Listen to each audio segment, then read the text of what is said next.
Murder wears velvet gloves, and the quiet streets of the village will never be the same.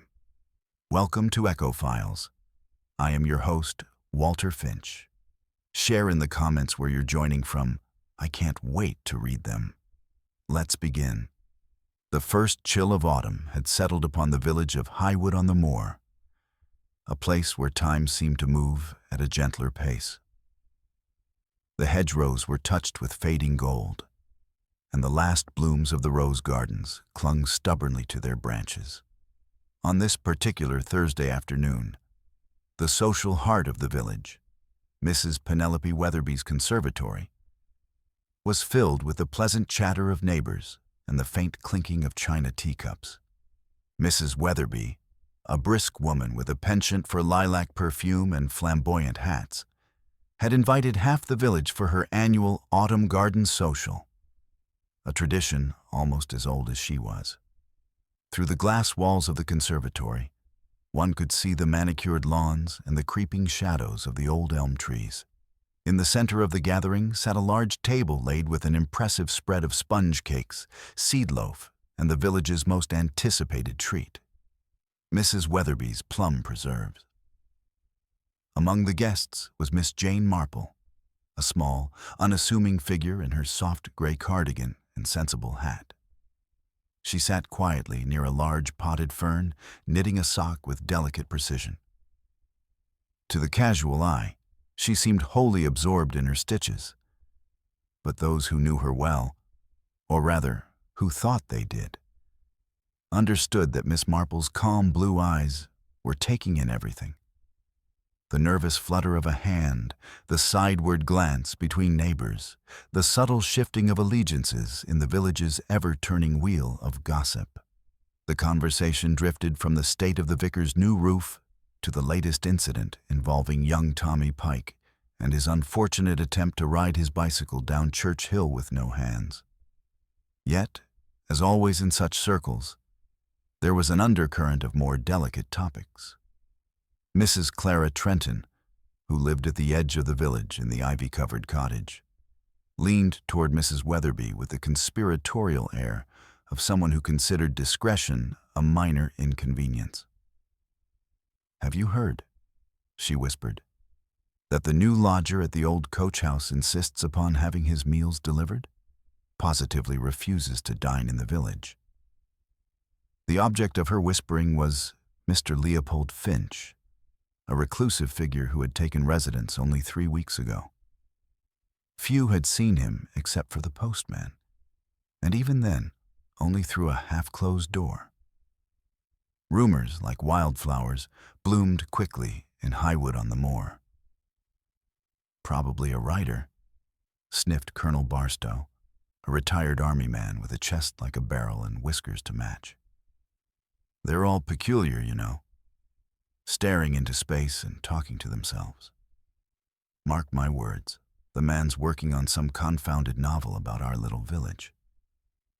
"Or hiding from something," muttered Mrs. Trenton darkly, though she quickly busied herself with a scone when she caught Miss Marple's mild, inquisitive gaze. The first hint of trouble came with the sudden arrival of young Margaret Doyle, the vicar's daughter, who burst into the conservatory as though chased by a storm. Her cheeks were flushed, her eyes wide with shock, and the autumn wind tugged at her untidy brown curls. "Mrs. Weatherby, Colonel, everyone. There's a man, he's—" She faltered, her hand pressed to her mouth, and for a moment the cheerful room became as still as the grave.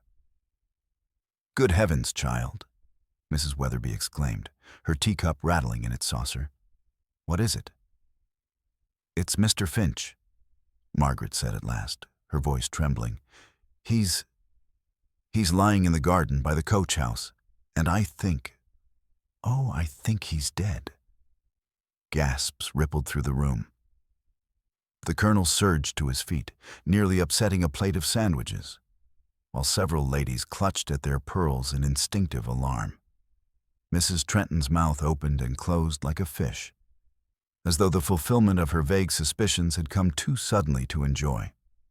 Miss Marple, however, merely set down her knitting and rose with calm, bird-like movements. She adjusted her hat with the care of someone preparing to step into a gust of wind. "Poor man," she murmured. "Perhaps we should go and see to him. I believe a little clarity may be had if we observe before everyone begins trampling the evidence underfoot." There was a brief silence as the weight of her words sank in. Evidence. Murder. The terms had not yet been spoken aloud, but they hovered, unspoken, in every breath. By the time the group reached the old coach house, the sun was already dipping behind the trees, casting long shadows over the narrow path that wound through the overgrown garden. There, beneath a cluster of rose hips and tangled ivy, lay the figure of Leopold Finch. He was sprawled on the damp earth, his velvet gloves still on his hands, his face pale and waxen against the mossy ground. Colonel Barstow bent over the body, his gruff voice unusually hushed. "Stone cold. Poor devil's gone." "Velvet gloves," murmured Miss Marple, almost to herself. "Now, that's an unusual choice for gardening, don't you think?" Her eyes flicked to a nearby trellis, where a single velvet thread clung, caught on a thorn. Around them, the villagers whispered and speculated. But Miss Marple, serene as ever, quietly observed the scene, the trampled leaves, the faint indentation of footprints in the damp soil, and the expression on the dead man's face, which was not so much peaceful as startled. A distant crow cawed, and the wind carried the first notes of gossip that would soon sweep through Highwood on the Moor like wildfire. A man was dead, and Miss Marple, with her gentle eyes and unassuming demeanor, had already begun to unravel the first strand of the mystery. The villagers of Highwood on the Moor moved like a hesitant procession back toward the conservatory after the grim discovery, their footsteps muffled by the damp earth and scattered leaves. Though they had known Leopold Finch only as a fleeting shadow in the village, the sight of death so near their peaceful routines had left each of them visibly shaken. Margaret Doyle clung to her father's arm, pale and trembling, while Mrs. Trenton whispered feverishly to Mrs. Weatherby, as though fear had only sharpened her appetite for gossip. Colonel Barstow, determined to regain control of the situation, had already taken it upon himself to summon Inspector Graves from the nearest market town. The colonel had a military man's sense of urgency and order, though Miss Marple suspected his interference would do little but complicate matters. In her experience, people's first reactions in a crisis were often the most revealing, and she had quietly watched them all on the walk back, taking careful note of who lingered near the garden gate, who avoided looking at the body, and who seemed a little too fascinated by it. Back in the conservatory, the atmosphere was heavy and stifling. The sun had nearly set, and the warm glow of the lamps now felt oppressive. Mrs. Weatherby insisted on serving tea to calm everyone's nerves, though her hands trembled as she poured. The teacups rattled against their saucers, punctuating the low murmur of voices like nervous little bells. "It's dreadful," Mrs. Trenton said for perhaps the fourth time, her hand pressed dramatically to her chest. "Utterly dreadful. I knew there was something not quite right about that man. Living all alone, never coming to services, never speaking to a soul in the village. And now this." "Dead, yes," the colonel interrupted gruffly. "But we don't know that anything untoward happened. Could be a heart attack. Man was pale as paper from the day he arrived. Not everyone meets their end in a tidy bed, you know." "It could have been natural," Miss Marple said softly, her knitting once again in her lap. "But one does wonder. Velvet gloves in the garden, and at this time of year. It's not the usual choice for pulling up weeds." The room fell briefly silent as her gentle remark lingered. Her tone was mild, almost absent-minded, Yet the weight of her observation settled over the company like a light frost. No one responded immediately, though Mrs. Weatherby's eyes darted to the window, as if half expecting the shadows outside to eavesdrop. At that moment, the sound of boots on gravel announced Inspector Graves's arrival. He entered the conservatory with brisk efficiency, a tall man with a solid frame and an expression of polite skepticism, as though he had yet to encounter a village tragedy that was truly mysterious. Behind him, a constable trailed, notebook at the ready. "Evening, all," the inspector said, removing his hat. "I've had word there's a deceased gentleman over at the old coach house garden. I'll need statements from each of you. No sense in panic. These things are usually simpler than they first appear." His eyes landed briefly on Miss Marple, then moved on. He had dealt with her before and found her both useful and quietly inconvenient. They returned to the garden as twilight deepened into full night. The inspector's lantern cast a pale circle of light across the mossy ground, illuminating Mr. Finch's still form. He knelt beside the body, examining it with professional detachment. "No obvious wounds," he muttered. "No sign of a struggle? Gloves. Odd choice. And what's this?" He reached toward the trellis where Miss Marple had earlier noticed the velvet thread caught on a thorn. He plucked it free, holding it up to the light. "Likely tore off when he fell," he said, tucking the thread into a small envelope. Miss Marple, standing quietly behind him, inclined her head. She did not correct him. In her experience, the truth revealed itself best to those who allowed others to form their hasty conclusions. After a brief examination, the inspector ordered the body to be transported to Dr. Fenton for a preliminary assessment. The villagers were instructed to go home, though he would be visiting each of them for statements in the morning. They dispersed reluctantly, drifting into the cool night like leaves scattered by wind, each carrying with them a kernel of fear and the irresistible urge to share it. Miss Marple walked home at a gentle pace along the lane bordered by hedgerows. Her cottage window glowed warmly ahead, a beacon of domestic calm against the unease that now gripped Highwood on the moor. She paused briefly at her gate, her thoughts returning to the expression on Mr. Finch's face. Eyes slightly widened, mouth slack, not in the peace of sleep, but the surprise of interruption. Inside her cozy sitting room, she set her knitting aside and warmed her hands by the fire. She thought of the villagers, of their reactions and little betrayals of thought. Margaret Doyle's genuine shock, Mrs. Trenton's poorly concealed satisfaction at having her suspicions vindicated, the Colonel's desire to dismiss it all as natural and orderly. Human nature, she reflected, rarely lied if one took the trouble to observe it without announcing that one was observing. The next morning, the village was abuzz. From the bakery to the post office, whispers darted like sparrows between open doors. Mrs. Penelope Weatherby, naturally, had already given her version of events to Mrs. Larkin, who was now sharing it with the milkman, embellishing the story with every retelling. By the time the tale reached the innkeeper, Mr. Finch had been rumored to be a fugitive, a secret agent, and a wealthy recluse with enemies in London. Miss Marple paid her morning call to the grocer, listening as the chatter swirled. She had a gift for appearing as though she were only half interested, a kindly old lady who found gossip amusing rather than essential. Yet she quietly sorted truth from fancy, storing away every hesitation, every too eager contribution to the narrative. By midday, Inspector Graves was back in the village, his expression more serious than before.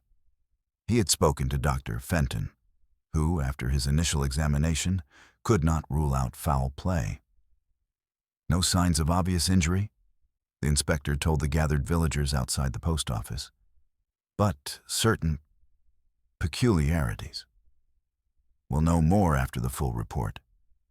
In the meantime, I advise everyone to remain calm and not to spread wild rumors. Miss Marple's gentle gaze lingered on him. She had already noticed the inspector's choice of words. Peculiarities. It was the kind of cautious admission that hinted at something unusual, perhaps a subtle mark, a trace of something foreign to a natural death. As the crowd dispersed again, she made her slow way toward the old coach house. It was cordoned off now, but she could still observe from the lane. The garden, she noted, bore signs of neglect. Fallen leaves in clusters, a rusted watering can tipped over near the hedge, and the faintest hint of recent disturbance near the trellis where the velvet thread had caught. She spotted footprints, several, in fact, overlapping in the damp soil. One set appeared deeper than the others, as if made by someone moving quickly or with purpose. She thought of Mr. Finch's life, or the little the village knew of it. Solitary men often had reasons for seeking solitude, and when such reasons ended in sudden death, the cause was rarely the quiet passing of time. As she turned back toward the lane, a movement in an upstairs window of the neighboring cottage caught her eye. A curtain shifted slightly, just enough to suggest someone had been watching the garden. Miss Marple smiled faintly to herself. Villages, after all, kept no secrets from those who knew how to look for them.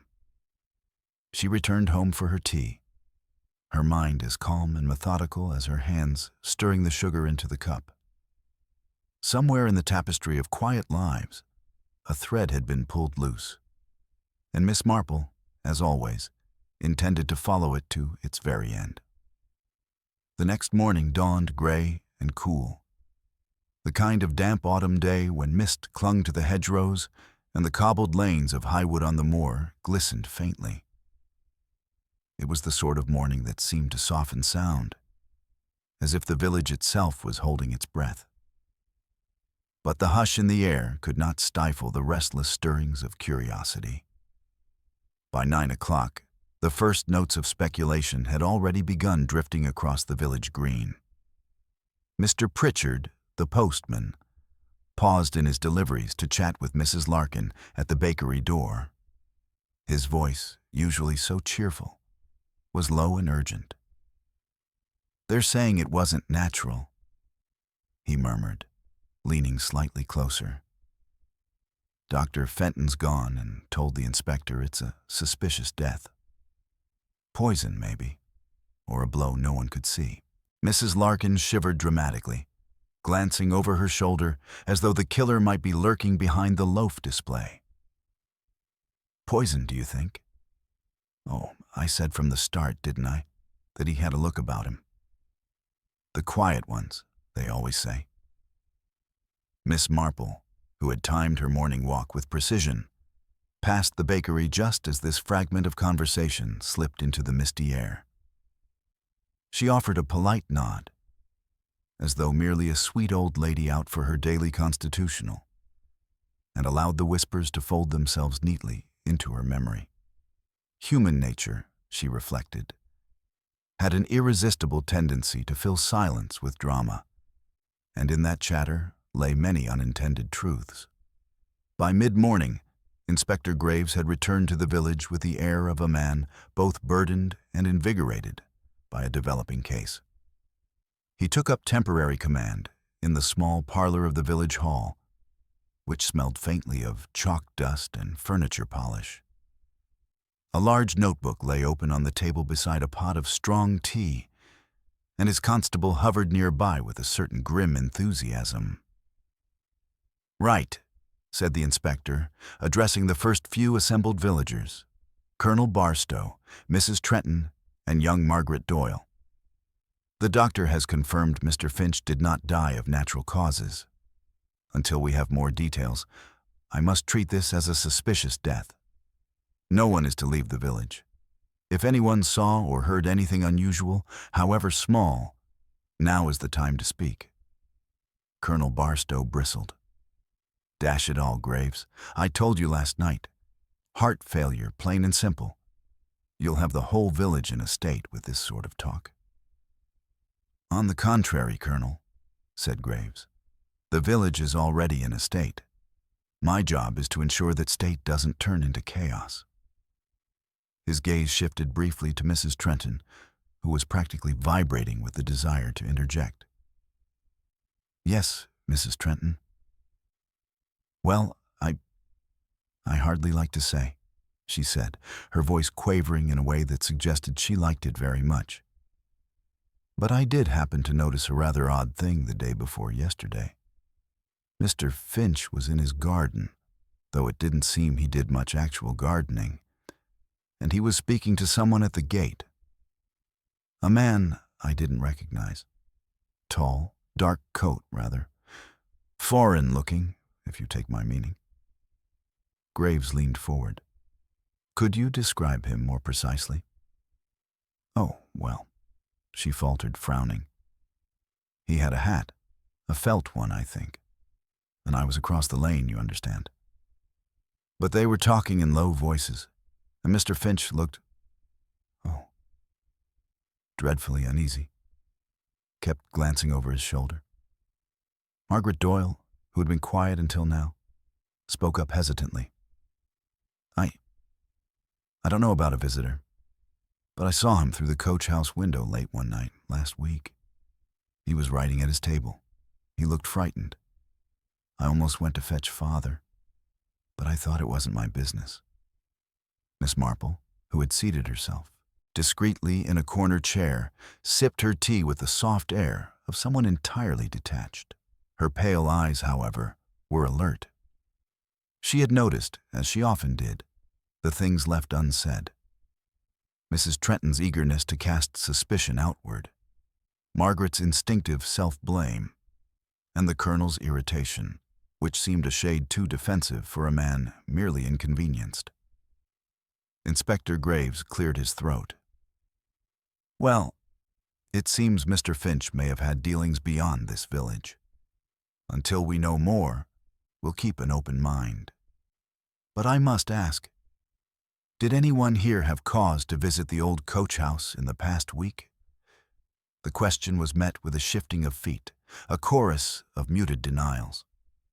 Then, to everyone's mild surprise, Mrs. Weatherby spoke.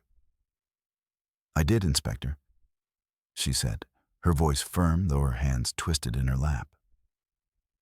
Last Friday, I called on Mr. Finch to invite him to the garden social. He opened the door just a crack and thanked me politely, but he didn't take the invitation. I noticed he was wearing those same velvet gloves. Odd thing, isn't it? Indoors, on a warm afternoon. Graves made a note, and Miss Marple's fingers paused briefly on her knitting. Velvet gloves indoors and in the garden. Yes, it was odd, and she had an inkling why. By noon, the village mood had shifted. With the inspector's words still hanging in the damp air, suspicion began to creep along the lanes like a fog. People watched their neighbors more closely. Conversations broke off at the sound of footsteps, and every memory of an odd glance or late-night noise suddenly seemed significant. The first suspect to emerge, unofficially of course, was young James Jimmy Pike. He had been seen loitering near the old coach house several times, often under the pretense of chasing his errant footballs. Mrs. Trenton, with relish, reminded everyone that his father had once had trouble with debt collectors in the next village.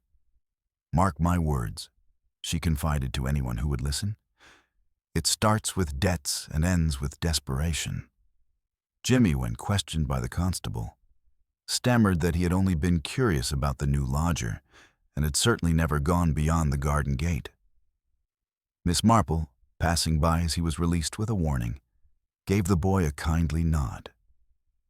He returned it sheepishly, and she noted the blush that spread across his freckled cheeks.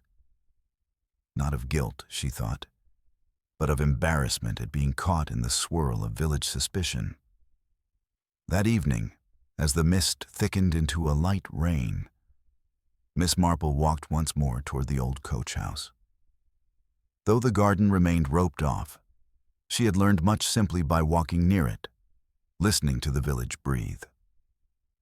Across the lane, she again saw the flutter of the neighboring cottage curtain, a faint ripple of someone's vigilance or anxiety. It was then she heard the footsteps behind her, slow but deliberate. Turning, she saw Inspector Graves approaching with his hat pulled low against the drizzle. "Evening, Miss Marple," he said, stopping beside her at the garden gate. "I suppose you've heard all the chatter." "I have," she said mildly, though chatter is rarely the same as truth. He chuckled quietly. "I suppose you think I'm looking in the wrong places already?" "Oh, not at all," she said, smiling sweetly. "I only think that, in villages, the truth tends to show itself if one is patient. People reveal themselves in their smallest habits. Why, a pair of velvet gloves can tell quite a story if one thinks about why they were worn and when." Graves gave her a sidelong glance, half respectful and half wary. He had learned from past experience that Miss Marple's musings were rarely as idle as they seemed. As the inspector departed, Miss Marple lingered for a moment longer, letting the drizzle dampen her hat. Somewhere in this quiet village, someone had played a careful game. And if she was right, the first cracks in that careful facade were already beginning to show. She turned for home, her knitting waiting by the fireside, and thought of the next stage in this dreadful little drama. Secrets had a way of surfacing, and human nature, predictable, foolish, and vain, would soon offer her the next piece of the puzzle. The rain had turned steady by the following morning, a soft, persistent drizzle that painted the slate rooftops with a silvery sheen and turned the lanes of high wood on the moor into glistening ribbons. Smoke rose from chimneys in gentle spirals, mingling with the mist. Behind curtained windows, the village whispered and speculated. Every household a small cauldron of rumor. Miss Marple, seated by her parlor window with a tidy basket of knitting, watched the street with the air of a gardener who knows which buds will open first. She did not intend to gossip. Oh no. But she did allow herself a quiet satisfaction at how revealing this stage of events always became. Fear made people careless, and even the smallest detail, if observed patiently, could tell a great deal. Her morning post arrived in the hands of Mr. Pritchard, who greeted her with a solemn nod. "Strange times, Miss Marple. Strange times." "Yes," she agreed, her needles clicking softly. "I dare say the inspector will be very busy today." He leaned closer. "They're saying the London police may be called in. Fancy that, Scotland Yard. Though between you and me, it's always someone you know. Always." Miss Marple gave a gentle, the sort of sound that invited more talk without offering any of her own. He obliged by recounting, in great detail, that Mrs. Larkins swore she had heard the church bell ring at 11:30 on the night of the death, though the bell rope was never touched. When the postman departed, Miss Marple set aside her knitting and prepared herself for a short walk, rain or no. She had a call to make, not for information, at least not overtly, but to see something for herself. The old coach house, roped off and damp in the morning mist, greeted her like a stage between acts. The garden gate was latched, a small police notice nailed above it. But it was the earth beneath the windowsill that drew her gaze. Despite the rain, there were impressions in the soft soil. Shoe marks, one smaller than the other, one with a slight drag at the toe. She did not approach, of course. She simply observed from the lane, committing each faint indentation to memory. "Miss Marple." She turned to see Mrs. Weatherby hurrying toward her with an umbrella and an expression of conspiratorial delight. "My dear, I've just come from Mrs. Trenton's, and she's quite certain she saw the boy, Jimmy Pike. slinking about near the coach house again last evening. Can you imagine? Miss Marple smiled kindly. Boys do have a way of seeking mischief, though not always the sort they're accused of. I do wonder, Mrs. Weatherby. Did you notice anything yourself last night? Mrs. Weatherby paused, thinking, clearly pleased to be asked for her personal testimony. Well, now that you mention it, I did hear a motor car late, very late. I live near the lane to the old mill, and it sounded as if it slowed almost to a stop. Not a sound after that. Odd, don't you think? Very odd indeed, Miss Marple said softly, her mind already weaving the sound of that car with the faint shoe impressions. By the time she returned home, Inspector Graves was waiting at her gate, his hat wet with rain and his expression weary but keen. I thought I might find you about, he said. I've just come from Dr. Fenton. He's confirmed it. Finch was poisoned. Traces of digitalis likely slipped into food or drink. Subtle and slow enough to pass for heart failure if one wasn't looking closely. Miss Marple's eyes twinkled faintly. Digitalis, is it? Such a quiet method, and one that relies very much on trust. Graves frowned. I don't like that smile of yours, Miss Marple. You've already thought of something. Oh, I wouldn't say that, she said demurely, though her thoughts were brisk and precise. I only recall that some of our neighbors keep gardens. Foxglove can be quite beautiful, don't you think? And dangerous, if one knows what to do with it. Graves sighed. You're suggesting a villager did this? Heaven help me, I was hoping for an outsider. Outsiders rarely know when to wear velvet gloves, she murmured. That afternoon, the inspector began more formal interviews. The first was Colonel Barstow, who arrived with a stiff upper lip and an air of irritation. Poison, Graves. Damned coward's weapon. Haven't touched the man myself, barely knew him.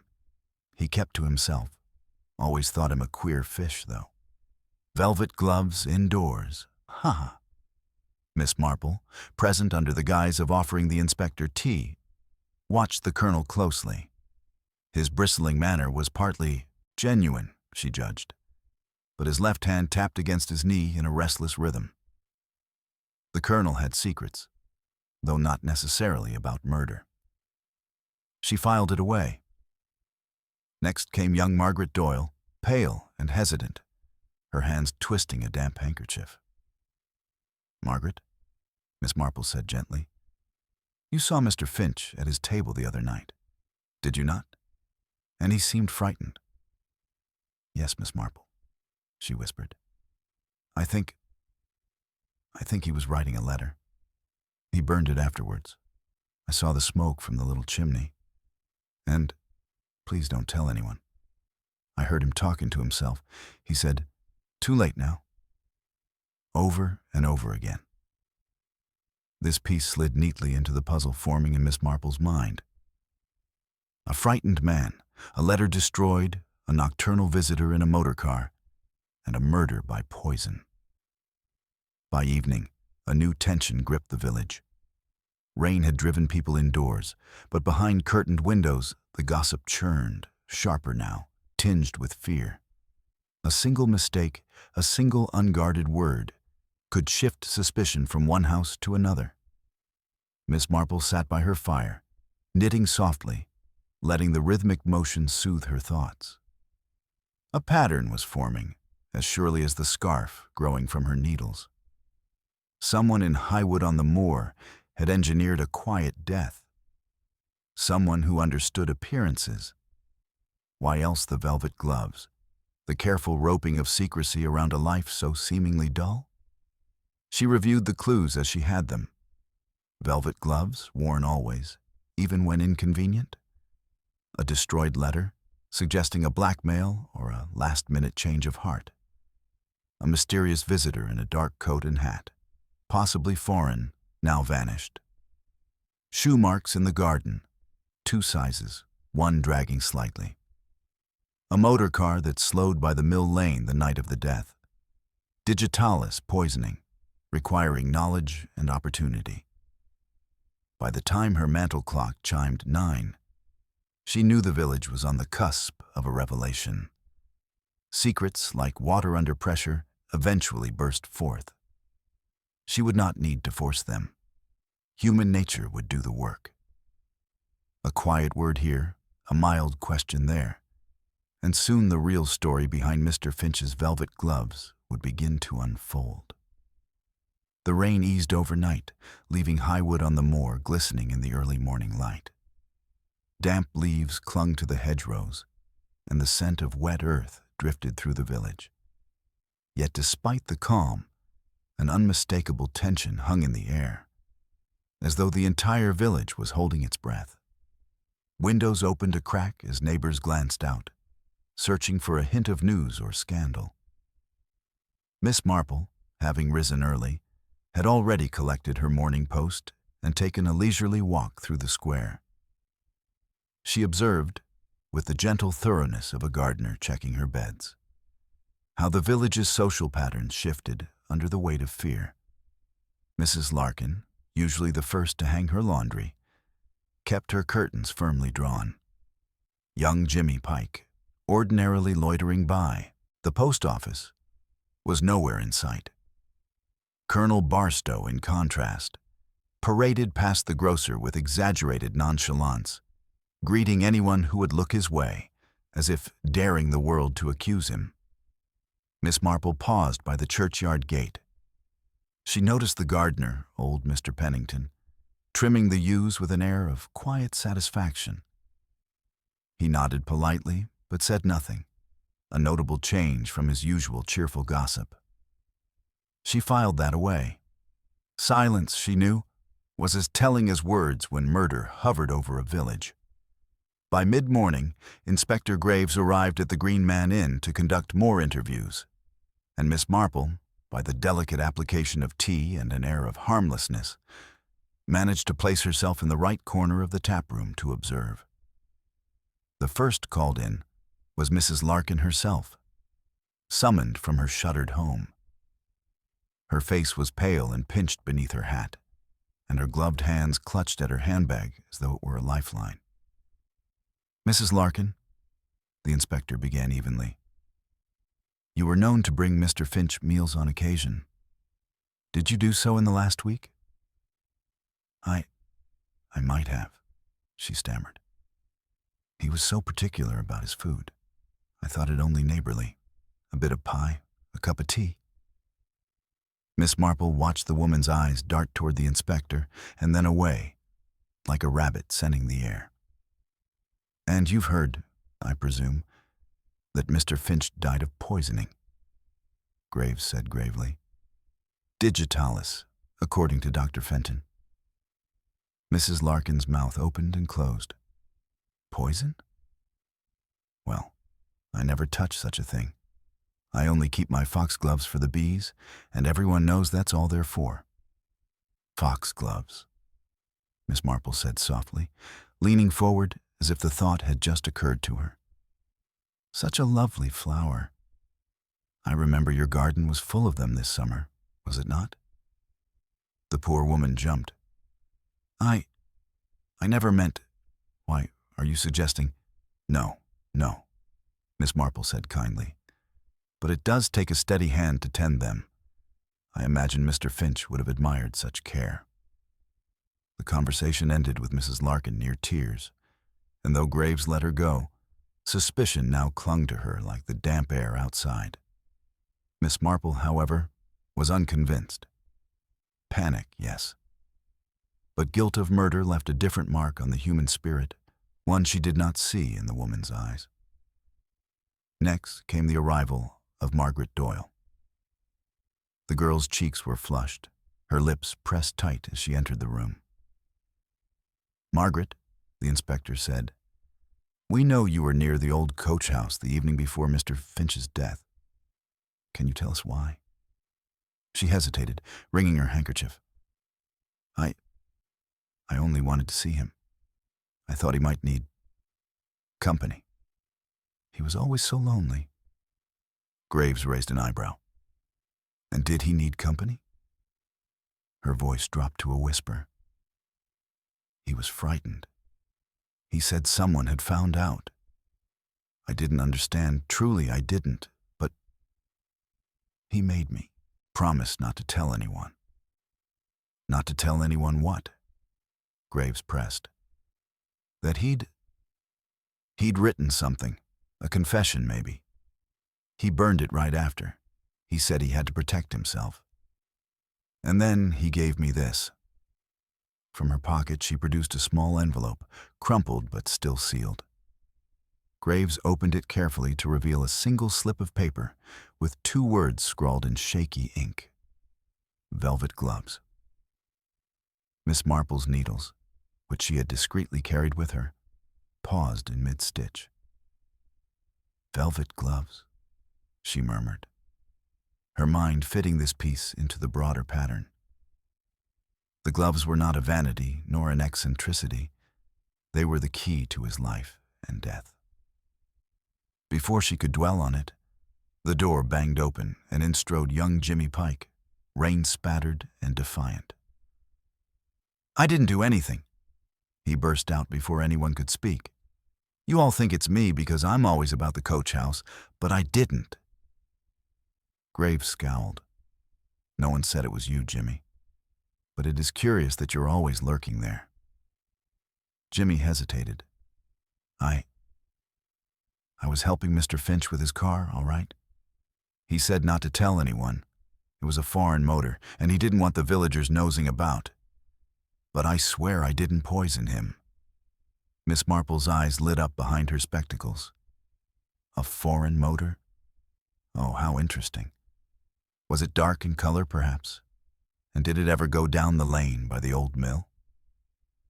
Jimmy blinked. Yes, ma'am. Black as night. And he took it out the night before he died. Said he had to meet someone by the mill. Came back looking white as a sheet. Inspector Graves scribbled furiously in his notebook, while Miss Marple knitted one quiet row and let the truth ripple through her mind. Now, the pieces were aligning. Finch had a secret he feared would be discovered. He met someone by the mill the night before his death, likely in his own motor car. He burned a letter, left a cryptic note, was poisoned with digitalis. Velvet gloves were the single thread he wanted remembered. By the afternoon, whispers of blackmail had swept through the village like wildfire. Miss Marple did not encourage them, but she listened carefully to every half-heard comment, every anxious slip of the tongue. In the evening, as dusk fell and lamps glowed warmly in cottage windows, Miss Marple visited Colonel Barstow under the pretext of delivering a tin of scones. The colonel, after a gruff welcome, poured her tea with hands that trembled ever so slightly.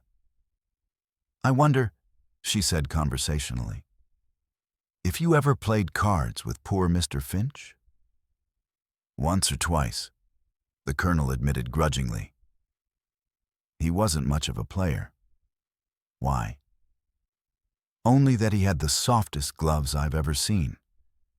Rather like the ones gentlemen in town wear when they don't wish to leave fingerprints. The colonel froze, his cup rattling against its saucer. He quickly changed the subject, but Miss Marple had seen enough. Fear made people careless. And secrets had a way of surfacing in the flicker of an eye or the tremor of a hand. When she returned to her cozy parlor, Miss Marple knew that the next stage of the puzzle had arrived. The village had shown her its buried motives, envy, fear, and shame. And somewhere within that tangle, the killer had betrayed themselves. Soon, she would nudge the final truth into the open. The next morning dawned with a brittle chill, as if the moor itself sensed that dark truths were stirring beneath high wood on the moor's quaint surface. Frost rimmed the hedgerows, and a thin mist curled over the village square. Even the sparrows on the church roof seemed subdued, as if gossip had infected the very air. Miss Marple, wrapped in a soft gray shawl, settled herself at her breakfast table with a pot of tea and a slice of currant bread. Outside her window, she watched Mrs. Pettigrew hurry across the lane, her shopping basket clutched like a shield. The poor woman's face was tight with anxiety. No doubt the whole village was buzzing about the inspector's interviews at the Green Man Inn the day before. Such news traveled fast in Highwood. Miss Marple's thoughts drifted toward the note that Margaret Doyle had produced. Velvet gloves. It was, she felt, less a clue than a signpost. Mr. Finch had been trying to leave a trail for anyone clever enough to follow it, and she was beginning to suspect that he had known his end was close. Just as she set down her teacup, a sharp rap came at the door. It was young Peter Hardwick, the baker's boy, his face pale under a mop of brown hair. "Please, Miss Marple," he said breathlessly. "They say there's been another, oh, it's awful." "Another what, Peter?" she asked gently, ushering him into the warmth and giving him a reassuring pat on the arm. "They found Mr. Pennington, the churchyard gardener. He's dead, miss, right there among the yews." Miss Marple's heart tightened, not with fear, but with a keen awareness that the killer was growing bold or desperate. By the time she reached the churchyard, a small knot of villagers had already gathered, their murmurs rising in clouds of frosty breath. Inspector Graves stood with his hands behind his back, grave and grim, as Dr. Fenton knelt over the still form of Mr. Pennington, his gardening cap still perched askew. His weathered hands were empty, but the faint stain of soil lingered beneath his fingernails. "Another heart seizure?" whispered Mrs. Larkin from behind Miss Marple. "Just like poor Mr. Finch?" Dr. Fenton straightened, shaking his head. "This is no ordinary death. Same signs as Finch, rapid pulse, blue lips. I'll need to confirm, but I'd wager digitalis again." A ripple of horror ran through the crowd. 2 poisonings in as many weeks. Highwood had not seen such scandal in living memory. Inspector Graves barked, "All right, clear the way. There's a murderer among us, and I'll not have a single villager tampering with the scene." Miss Marple observed quietly, her eyes scanning the ground. Mr. Pennington had collapsed near the yew hedge he'd been trimming only yesterday. The basket of clippings still sat beside him. But what caught her eye was the faint impression of a footprint in the frost, narrow, with a small divot near the heel. A woman's shoe, perhaps, though it could have belonged to a slight man. She also noticed the gardener's pruning shears lying several feet away, as if he had dropped them suddenly and staggered. There was a damp patch of earth where the frost had melted. She crouched discreetly and touched it, feeling the faint grit of ashes. Someone had burned something here. "Inspector," she said softly, "I wonder if it might be prudent to look in the shrubbery. I believe someone has recently lit a small fire." Graves grunted, but he motioned to a constable who rummaged through the hedge and produced a charred fragment of paper. Only a corner remained legible, bearing the words, "Velvet gloves," in the same shaky hand as Finch's earlier note. Miss Marple's mind whirred. Finch and Pennington had shared a secret. They had either been co-conspirators or witnesses to the same crime, and someone was determined to silence every link in that chain. That afternoon, the inspector convened an urgent meeting in the parish hall. Villagers sat in tense clusters on the creaky wooden chairs, casting suspicious glances at one another. Miss Marple arrived quietly and took a seat in the back row, her knitting needles clicking softly, though her ears were keenly attuned. Inspector Graves spoke in a firm, carrying voice. "2 men are dead by poison. I will not downplay the danger. One among you is a murderer. And let me be clear, This person will not stop unless they are caught. Mr. Finch left behind a message. Velvet gloves. A fragment of that same message was found near Mr. Pennington's body. A murmur ran through the hall. Colonel Barstow coughed and shifted in his seat. Margaret Doyle clutched her mother's hand. Jimmy Pike's leg jiggled nervously. "Does anyone here," Graves continued, "have any knowledge of what this message might mean?" Dead silence. Miss Marple glanced about the room, observing every twitch and flicker of expression. Guilt often spoke in silence, louder than in words. Then suddenly, the hall door creaked open, and a man stepped in. A stranger in a dark overcoat, dripping rain from his hat. His arrival caused a ripple of whispers. Outsiders were rare in Highwood. "I'm sorry to intrude," the man said in a clipped urban voice, "but I'm looking for Mr. Finch. I believe he resides, or resided, here." Gasps and murmurs swept the hall. The inspector fixed the man with a stern gaze. "And you are?" "Harold Jessup. I'm a solicitor from London. I've come about an inheritance matter. Mr. Finch recently contacted our office with a very peculiar request. He was preparing to change his will." Miss Marple leaned forward, her blue eyes twinkling behind their spectacles. Inheritance.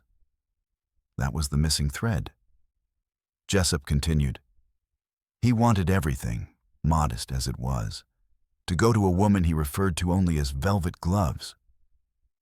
He claimed she had saved him from ruin years ago, and that if anything happened to him, she should be taken care of." A collective intake of breath followed.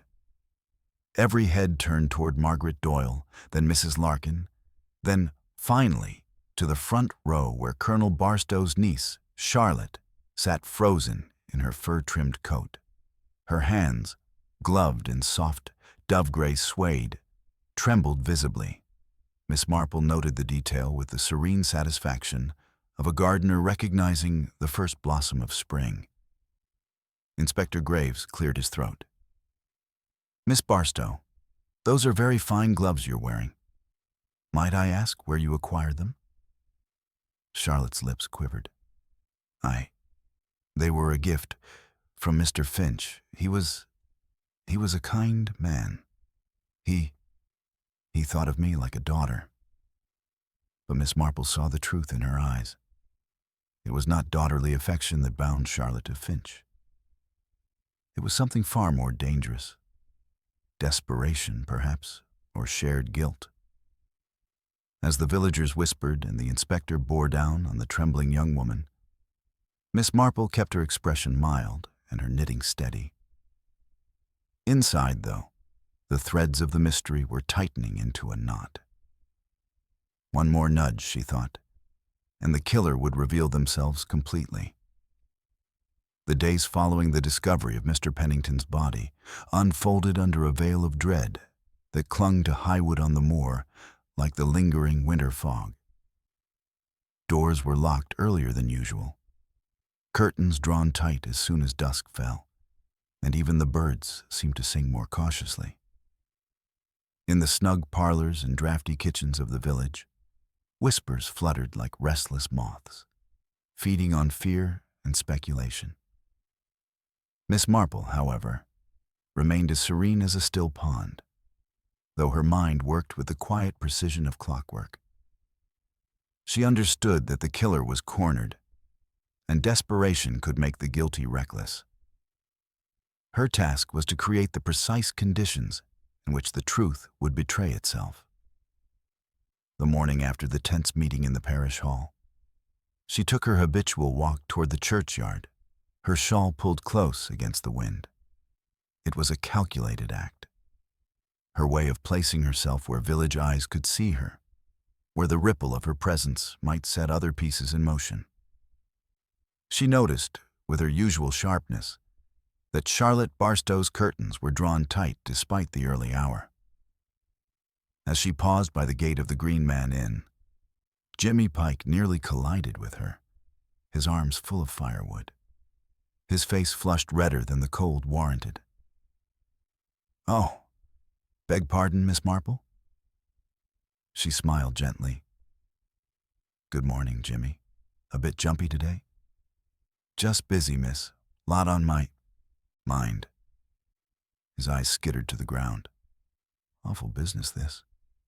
"Yes," she said, voice mild as ever.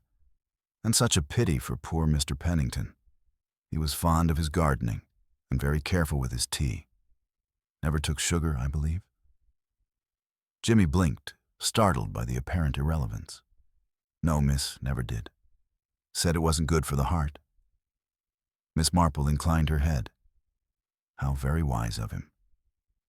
And with that, she continued her walk, leaving the young man frowning after her, the seed of unease planted. That afternoon, Inspector Graves visited Miss Marple at her neat little cottage. His heavy boots left traces of wet earth on her mat, but she did not seem to mind. "You saw it in her face, didn't you?" he said without preamble, his voice low and urgent. "Charlotte Barstow's hiding something. I've half a mind to bring her in for questioning again." Miss Marple poured him tea and shook her head gently. "I think not yet, Inspector. Charlotte is like a hare, startled easily, but not the creature who dug the burrow. Fear can make an innocent soul look guilty. No, the truth lies elsewhere, though her gloves are certainly a thread in the tapestry." Graves scowled. "Blasted woman, you always speak in riddles." Miss Marple's smile was mild. "Not riddles, Inspector, merely patterns. People leave traces in their behavior, as surely as rabbits leave tracks in the snow. We must let the guilty ones show their trail." Later that evening, Miss Marple made an uncharacteristic visit to the Barstow household. Charlotte answered the door, her hair unpinned, eyes swollen from weeping. "Miss Marple," she whispered, I didn't expect." "My dear," said Miss Marple gently, "I wondered if I might trouble you for a moment. I've been knitting some new mittens for the church bazaar, and I wanted to ask your opinion on the fit." Charlotte hesitated, then let her in. The parlor was tidy but chill, the fire neglected. Miss Marple produced a half-finished mitten from her knitting bag, the pale blue wool soft as a cloud. "You see," she murmured, "I always find the trickiest part is the thumb. Gloves and mittens, they reveal more about a person than one might expect. Some hands are honest, hard-working. Others are more accustomed to delicate things." Charlotte's hands trembled as she accepted the mitten. I don't understand." "Oh, I think you do, my dear." Miss Marple's voice was kindly, but her gaze was steady as a lantern's beam. Mr. Finch wanted to protect someone. Perhaps he believed he owed her his life. And perhaps that someone feared a secret from the past might come to light. Secrets are rather like gloves, you know. They hide what lies beneath. But they cannot change the shape of the hand itself. Charlotte's lower lip quivered. For a moment, Miss Marple thought she might speak, but the young woman only shook her head mutely. That was all right. The seed of fear had been watered. The next day, Miss Marple set the final stage of her quiet game. She arranged a small tea at her cottage, inviting a seemingly random assortment of villagers: Jimmy Pike, Mrs. Larkin, and Charlotte Barstow. The invitation was extended under the guise of discussing arrangements for the church bazaar. The tea table was charming, as always. China cups with pink roses, a plate of scones, and Miss Marple's famous seed cake. She poured with steady hands, her eyes twinkling with benign interest as the three guests settled awkwardly into their seats. Conversation began with safe topics: the weather, the state of the parish roof, Mrs. Larkin's persistent rheumatism. Then, gently as a cat circling prey, Miss Marple nudged the talk toward the recent tragedies. "Terrible, isn't it?" she said with a little sigh. "Two good men gone. And the dreadful coincidence of that note. Velvet gloves. It does make one wonder what poor Mr. Finch was trying to tell us. Mrs. Larkin sniffed. He was always a bit dramatic, that man. But fancy leaving a message like that. It fair gives me the shivers. Jimmy Pike shifted in his seat. Maybe he was just raving. Old folks get odd ideas. Perhaps. Miss Marple agreed mildly. Though I do recall Mr. Finch was most particular about his tea habits. Never touched sugar. Very wise for a man with a weak heart. Jimmy froze, his hand halfway to the seed cake. Charlotte's eyes flickered to him in alarm. Miss Marple tilted her head, all innocent curiosity. Funny thing, though. Dr. Fenton said the poison must have been in his tea. Imagine, someone must have added just a touch of something bitter. So small it might be hidden in sugar or perhaps honey. Not that I'm accusing anyone, of course. But it does rather make one wonder who served his tea that day at the Green Man. The silence that followed was thick as treacle.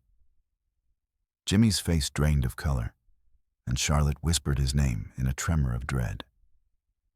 Miss Marple's needles clicked once, twice, before she spoke again. You see, human nature is very predictable. The guilty heart panics when cornered. A rash act to cover a first mistake often leads to a second, and then a third. Jimmy pushed back from the table suddenly, the chair legs screeching against the floor. I didn't mean to. He was going to ruin everything. Finch knew. He found the letters. He said he'd tell the colonel. Charlotte buried her face in her hands with a sob, while Mrs. Larkin gasped in horror. Miss Marple's expression never changed, though her voice carried the quiet weight of truth. And poor Mr. Pennington? Did he stumble upon the same secret? Jimmy's shoulders sagged. He saw me near the hedge, burning what was left. He said he'd go to the inspector. I didn't have a choice. In that instant, the last piece of the puzzle slid neatly into place. Miss Marple had drawn the confession, without accusation, the way a fisherman lets the line slack before the final tug. Then, she said softly, "It is time we call for Inspector Graves. He will know how to see this dreadful matter properly concluded." As Jimmy slumped in defeat and Charlotte wept softly beside him. Miss Marple returned to her knitting, her calm composure unbroken. She had seen the dark current beneath the placid village surface, and as always, human nature had followed its most predictable course. The small parlor of Miss Marple's cottage, normally a haven of quiet domesticity, became the stage for the final tightening of the noose. Inspector Graves arrived within the hour, his boots damp with the village mud, his face set in grim determination. Behind him, Constable Reed hovered, notebook at the ready. Jimmy Pike sat slumped in a spindle-backed chair, his broad shoulders drooping under the weight of his confession. Charlotte Barstow remained on the settee, her tear-streaked face pale and drawn, twisting a handkerchief in trembling fingers. The room smelled of tea, wool, and the faint sharpness of fear. Graves surveyed the tableau with a soldier's eye. "Well, Miss Marple," he said, "you've done it again, haven't you? I walk about in circles chasing shadows, and you sit here with your knitting and bring the culprit right to your tea table." Miss Marple gave a modest little shake of her head. "Oh no, Inspector. I merely observed what was already plain to see. People will always tell you who they are if you watch them closely enough." Mr. Pike's hands and his temper did the rest. Jimmy lifted his head, eyes bloodshot and hollow. "I didn't mean for it to go that far," he muttered hoarsely. "I only meant to scare Finch, keep him quiet." But he wouldn't leave it alone. He kept threatening to tell the colonel everything. Said I'd ruined the Barstows, ruined myself. Charlotte flinched, But Miss Marple's calm voice prompted him gently. "Perhaps you should begin at the beginning, Mr. Pike. Secrets untold fester like wounds. Better to speak now so the inspector can understand." The young man swallowed hard, his gaze darting briefly to Charlotte as if seeking permission, then fell to the floorboards. It started with the letters. They were love letters. From Charlotte to me. We'd been meeting in secret for months. She said her father would never approve, not with me being just a stable lad, not after what happened with my brother. Miss Marple nodded ever so slightly. She had suspected that some old scandal lay at the heart of the affair. Jimmy continued, voice rough. "Mr. Finch found one of the letters I dropped near the churchyard. He came to me, all high and mighty, said I was dragging the Barstow name through the mud. He said he'd show the letter to the colonel. He even said he might tell the vicar. I begged him not to. And then I thought, maybe, just maybe, I could make him stop talking. And so you poisoned him," Graves said bluntly. Jimmy winced. I found the stuff in the shed behind the Green Man. Rat poison. I thought, just a pinch in his tea. Enough to make him ill, scare him quiet. I didn't mean to kill him." His voice cracked, but he died. And I panicked. Burned the other letters in the hedge behind the inn. That's when Pennington saw me. He called me a fool and said he'd go straight to the inspector. He covered his face with his hands. I grabbed him. We struggled and he fell. He hit his head on the stone wall. I didn't push him hard, but he didn't get up. A heavy silence settled in the room, broken only by the faint ticking of Miss Marple's mantel clock. Inspector Graves exhaled through his nose. 2 men dead over a village romance and a handful of letters. Good Lord. He straightened his back and looked to Charlotte. "And you, Miss Barstow? Did you know any of this?" Charlotte shook her head miserably. Not until after. I only knew Jimmy was frightened, that he'd done something foolish. I begged him to stay quiet, to let it pass. I thought if no one found out about us, it might all go away. But... She broke down in quiet sobs. Miss Marple's voice, gentle yet firm, threaded through the grief. Human nature, Inspector, is often its own undoing. Love can inspire devotion, but fear and pride make for dangerous companions. Mr. Finch was a gossip at heart, but not a wicked man. His misfortune was to meddle in what he saw as moral duty, and poor Mr. Pennington, merely in the wrong place, seeing what was never meant to be seen. Graves rubbed his temples. "Pike, you'll have to come with me. There's no escaping the law, not now. And Charlotte, I'll need your statement as well. It will go easier if you cooperate fully." Constable Reed stepped forward with the handcuffs, but Jimmy raised his hands without resistance.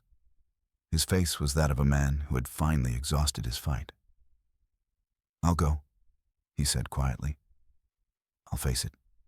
Just don't blame her. She never asked me to do any of it."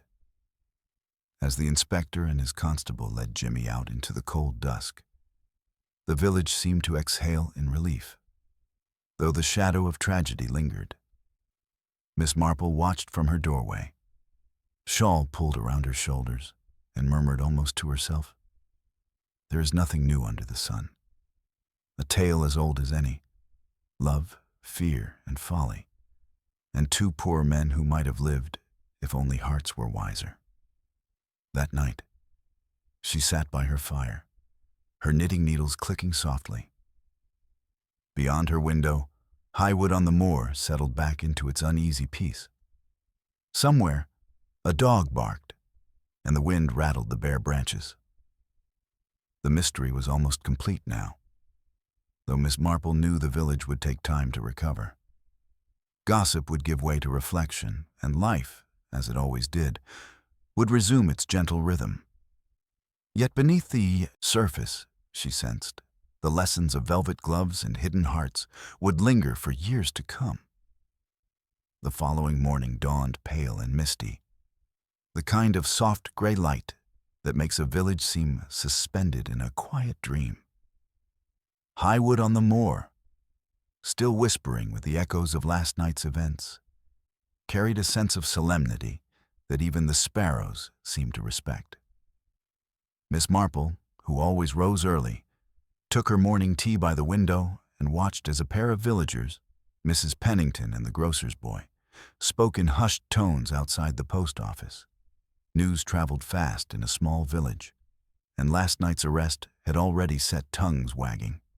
By the time she reached the local constabulary, Inspector Graves was waiting in his office, coat slung over a chair, rubbing his forehead with a weary hand. He looked up as she entered and managed a faint smile. "Miss Marple, I had a feeling you'd call this morning.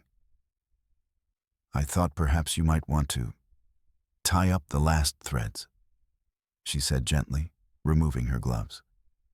"Sometimes a final reckoning does a world of good, for the mind and for the village." Graves gestured to the empty chair opposite his desk. "Sit down, then. I've taken Pike's full statement. He's not denying a thing now. I suppose the assizes will decide his fate." He paused, grimacing slightly. "Still, it sits heavy with me. 2 men dead, and all over some letters." Miss Marple's soft blue eyes held his. "Not merely letters, Inspector. Human nature. Letters are merely paper. The feelings behind them drive all the rest. If you'd like, I can explain precisely how everything unfolded. There are a few points, I think, that need clarity." Graves leaned forward, pen in hand. "Please." Miss Marple's voice was steady, her manner that of a schoolteacher gently walking a class through a lesson. "It began with young Charlotte Barstow and Mr. Pike.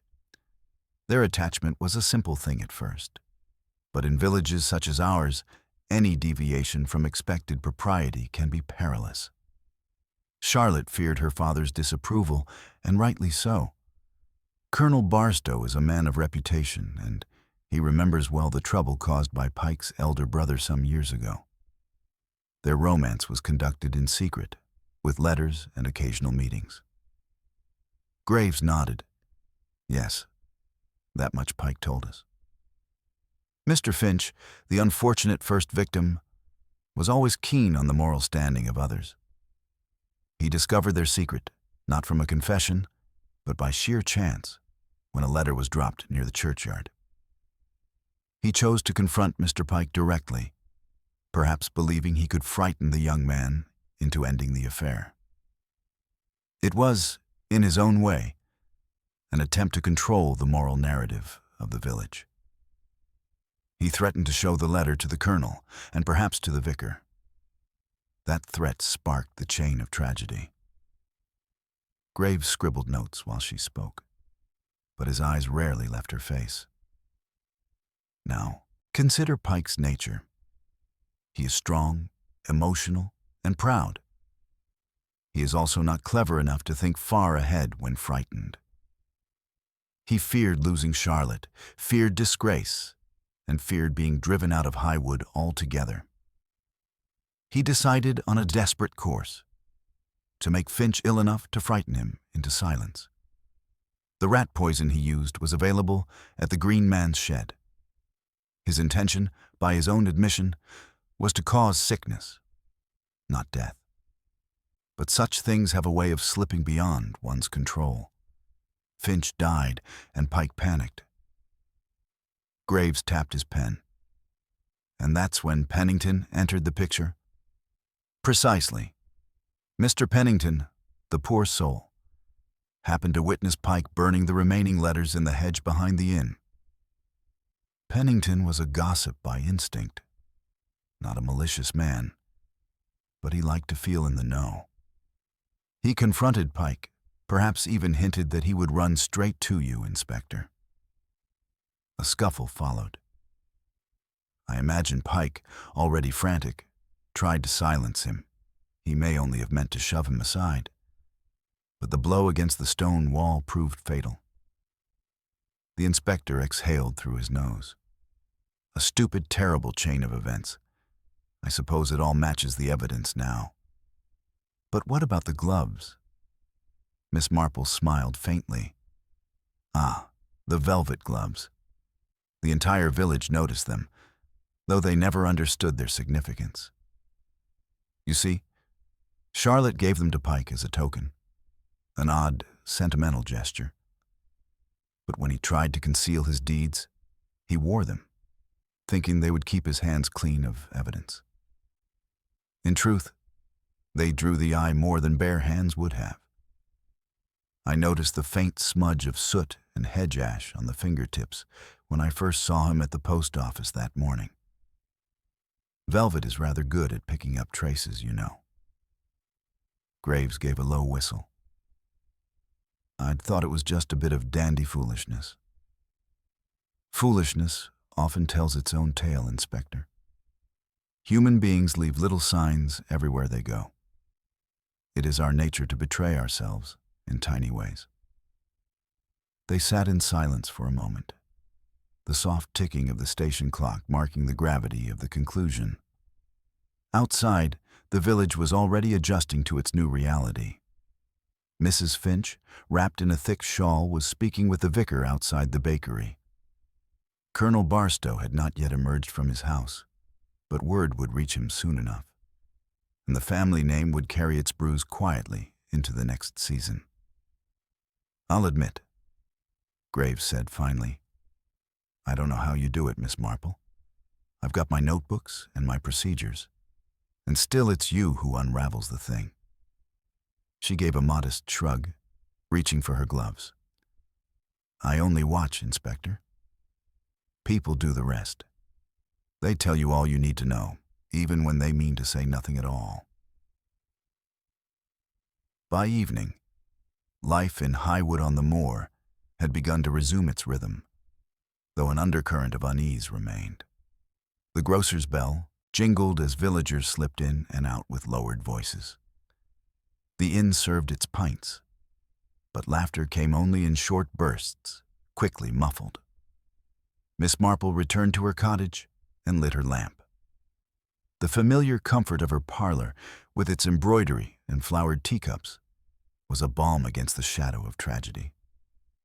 She brewed a small pot of tea, took up her knitting, and reflected on the strange, sad tapestry of human hearts. Velvet gloves, she murmured to herself, looping soft wool over her needle. So soft to the touch, and yet, beneath them, hands are capable of anything. Beyond her window, the mist crept over the moor again, and the village lights blinked like distant stars. Highwood would recover in time, as villages always did, with the truth folded quietly into its history. And Miss Marple, with her quiet wisdom and unassuming air, would remain as watchful as ever, ready for the next whisper of folly or malice that might disturb the peace. The final week of the investigation passed with a curious stillness that seemed to settle over Highwood on the Moor like a soft quilt. It was the stillness that follows a storm, the branches no longer thrashing in the wind, but the broken twigs and leaves still scattered on the ground.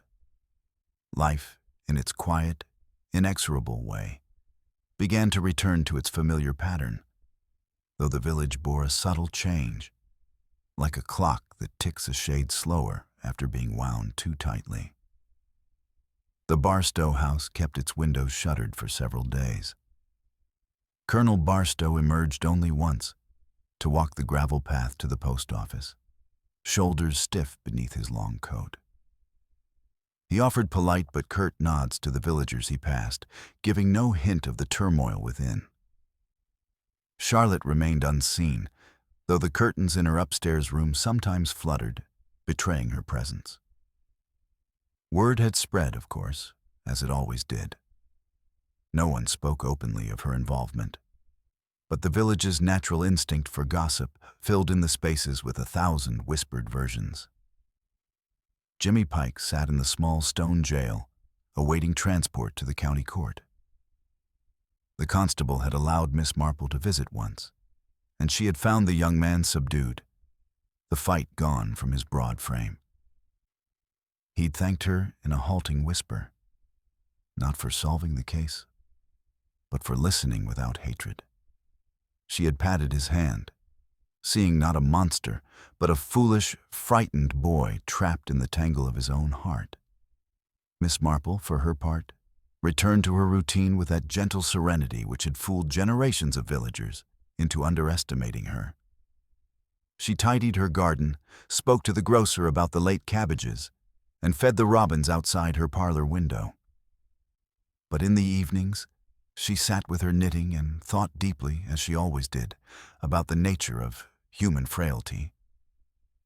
It was on one such evening, as the lamplight warmed the corners of her parlor, that Mrs. Finch called upon her. The widow looked pale and exhausted, though she carried herself with a certain quiet dignity. I had to come and see you, Miss Marple," she said softly, settling into the armchair by the fire. "I wanted to thank you. I don't know how to say it properly. Everyone else is whispering, but you saw the truth." Miss Marple smiled kindly. "My dear, truth will always out, whether anyone desires it or not. And it is always better, in the end, that it does. Your husband was, well, he was a man of his habits. He liked to know what others did not. I dare say his heart was in the right place, though his manner was rather meddlesome." Tears welled in Mrs. Finch's eyes, but she dabbed them with a handkerchief.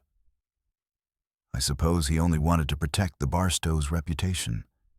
He thought himself very important in that way." "He was important," Miss Marple said gently. "Not for his gossip, but for the place he held in your life. People often forget that, when the world is turned upside down by death. They remember the flaws, but it is the quiet evenings and the small kindnesses that matter most." Mrs. Finch squeezed Miss Marple's hand before she left, visibly lighter for having spoken. In the following days, the village began to hum again with the ordinary comforts of life. Children ran along the lanes, chasing a ball. The vicar's wife organized a church tea to raise spirits, and the Green Man resumed its role as the center of quiet evening chatter, though the laughter was softer now. Yet the incident had left its mark. Charlotte Barstow was sent away to stay with an aunt in Bath, both for her own recovery and to give the village time to let the scandal fade. Colonel Barstow made a rare visit to Miss Marple's cottage before her departure, his stern military face clouded with something like shame. "I wanted to thank you," he said, his deep voice rough, "for handling the matter discreetly. I realize now that I have been too rigid with Charlotte. I thought I was protecting her. Instead," he let the words trail off, and for the first time, Miss Marple saw the vulnerable father behind the imposing colonel. "She is young," Miss Marple said softly, "and youth is often foolish where the heart is concerned. The world has a way of teaching its lessons, Colonel. Some are gentler than others. I think she will recover, in time." He inclined his head, unable to meet her gaze for long, and left with a stiffness that masked his gratitude. The official inquest was brief. The coroner accepted Jimmy Pike's confession, and the court would later render its judgment. There was little more to be said. The law would take its course, as it always did. But for the villagers, the true trial was the slow return to normalcy. Each hedge and gatepost, each familiar lane, seemed to carry a memory of those dreadful weeks. Yet, as winter deepened, The rhythms of rural life gradually smoothed over the raw edges. Miss Marple, meanwhile, found herself walking the lanes with a new attentiveness. She paused at the hedge where the letters had burned, imagining the flicker of the flames and the panic in young Pike's chest. She passed the stone wall near the inn and thought of poor Pennington's last breath under the indifferent sky. And in the quiet of St. Mildred's churchyard, she placed a small posy of winter flowers near Finch's resting place. As she straightened, she reflected, not with bitterness, but with the calm understanding that had guided her all her life. People are very much the same, she murmured to herself, watching a thin trail of smoke rise from a distant chimney.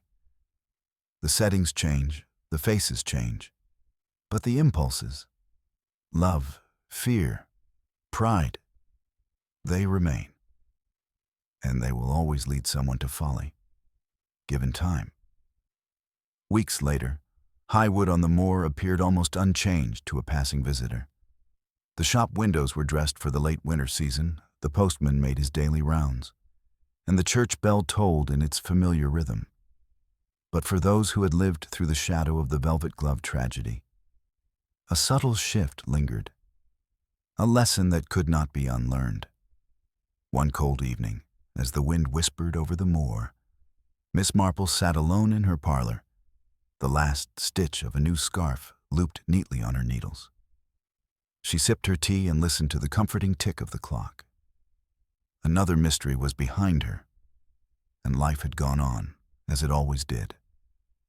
And yet, in the flicker of the lamplight, her eyes held that quiet, knowing gleam, a readiness for the next small ripple in the gentle surface of village life, where human nature, in all its frailty, would surely show itself again. The village of Highwood on the Moor exhaled a collective sigh of relief as the last threads of the velvet-gloved mystery were finally untangled. Life had begun to resume its quiet rhythms, but the air still carried a hushed quality, as though the hedgerows and cobbled lanes themselves were holding the memory of recent shadows.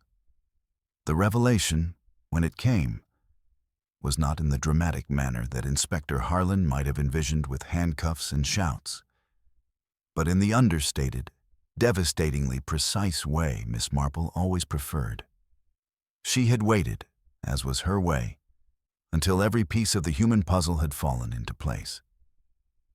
It had been in her cottage, with the fire crackling gently and the faint scent of lavender polish in the air, that she invited the final players to assemble. Colonel Barstow, Charlotte, Inspector Harland, and a very pale Mrs. Finch. "My dear Inspector," she began, her voice soft, but carrying the weight of certainty. "You were quite right to look toward young Mr. Pike. He had means and impulse. But you see, impulse does not always make a murderer. It only makes a fool." Harlan's brows drew together, but he said nothing. Miss Marple's eyes, bright as birdsong in the early morning, turned to Charlotte Barstow. "You see, my dear, it was never about the letters alone or the tryst in the lane. That was the bait, not the hook. The true heart of the matter was jealousy, the quiet, creeping kind that festers behind smiles and polite nods." A sharp breath escaped Charlotte's lips, but Miss Marple continued, her tone almost like a lullaby. "Mr. Finch discovered the letters and, in his pompous but well-meaning way, intended to warn Colonel Barstow. But what he did not realize was that he had another observer, a far more dangerous one. Someone who had no desire for warnings, but only for removal." She allowed the silence to stretch, knitting invisible stitches in the pause. Then she turned her gaze toward Mrs. Finch. The widow's eyes widened, a soft gasp catching in her throat. I only meant...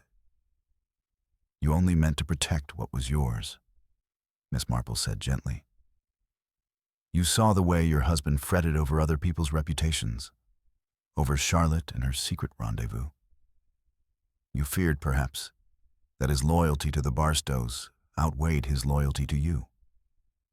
And when he threatened to interfere again, to stir the pot and draw attention, you followed him that evening, wearing those velvet gloves you never use for gardening. Inspector Harlan shifted, the creak of his boots loud in the little parlor. You confronted him, Miss Marple went on, intending only to frighten him, to make him promise to stop. But anger, like love, has a way of rushing past intention. He stumbled. The blow landed. And when you realized he was gone, you did what frightened women often do. You tried to guide suspicion elsewhere. The burned letters, the whispers about young Pike. All so very human, and so very tragic. Mrs. Finch broke then, soft sobs racking her frame as the truth, spoken aloud, became inescapable. Charlotte reached a trembling hand toward her, but the widow could not meet her gaze. Inspector Harlan's sigh was heavy, but tinged with reluctant respect. I'll see to it she's treated with the consideration her circumstances warrant, he said gruffly, already thinking of his report. In the days that followed, the village absorbed the truth with a quiet, almost grateful acceptance. There were no grand scandals, no shouting in the streets, only a soft murmur of sympathy and a subtle rearranging of social circles, as always happened when human frailty was laid bare. Charlotte left for Bath with her aunt, her cheeks pale but her eyes holding a glimmer of newfound wisdom. Colonel Barstow, stiff as ever, offered Miss Marple a curt but heartfelt thanks. Inspector Harland, for all his bluster, gave her a nod that suggested he now understood why Scotland Yard so often heeded the little old lady from St. Mary Mead. And Miss Marple? She returned to her garden, her tea and her knitting, observing the robins fluttering at the feeder with that serene, knowing smile. She had seen, once again, that evil rarely arrives in the form of dark strangers or sinister plots. More often, it blooms, quietly in familiar hearts, watered by fear, pride, and love gone astray. As winter's light faded over the moor, she murmured to herself, "Velvet on the hands does not soften the weight of guilt." And in the end, it is the smallest things, a whisper, a glance, a stitch in time, that unravel the darkest knots. Highwood on the moor exhaled. Life went on, and Miss Marple, ever watchful, awaited the next quiet ripple in the calm surface of village life.